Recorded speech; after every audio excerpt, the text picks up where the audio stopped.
দেখুন বন্ধুরা, আজকে আমাদের হয়েছে পেঁপে, আলু, ফুলকপি, ডিম দিয়ে ঝোল।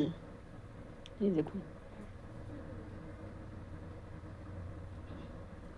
এরকম ঝোল আপনারাও বাড়িতে বানিয়ে খাবেন,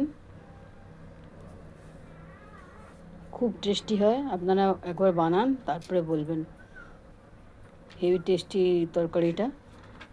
তো এটা ভাত রুটি আপনারা যাই চাইবেন সেটা দিয়েই খেতে পারবেন। আর তার সাথে এই যে গরম গরম ভাত।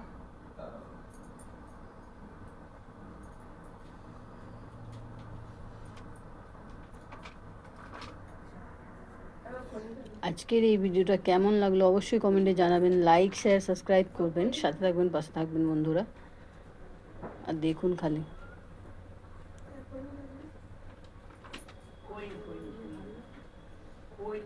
আমাদের ভিডিও কেমন লাগছে আপনারা সেটাও কমেন্টে জানাবেন।